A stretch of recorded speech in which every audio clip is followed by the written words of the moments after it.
जिन लोगों को ये अल्लाह के सिवा पुकारते हैं वो कोई चीज भी तो नहीं बना सकते, बल्कि वो खुद बनाए जाते हैं। वो तो मुर्दा हैं, बेजान। उनको तो ये भी मालूम नहीं कि उठाए कब जाएंगे। लोगों, तुम्हारा माबूद तो एक ही माबूद है। सो जो लोग आखिरत पर ईमान नहीं रखते उनके दिल इनकार कर रहे हैं और वो सरकश हो रहे हैं। ये जो कुछ छुपाते हैं और जो जाहिर करते हैं अल्लाह जरूर उसको जानता है।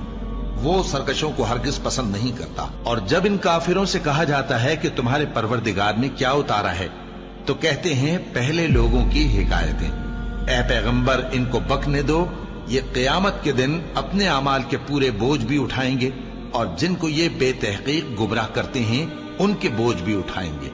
सुन रखो कि जो बोझ ये उठा रहे हैं बुरे हैं। इनसे पहले लोगों ने भी ऐसी ही मक्कारियां की थीं, तो अल्लाह का हुक्म उनकी इमारत की बुनियादों की तरफ से आ पहुंचा और छत उन पर उनके ऊपर से गिर पड़ी और ऐसी तरफ से उन पर अजाब आ वाक़े हुआ जहां से उनको ख्याल भी न था।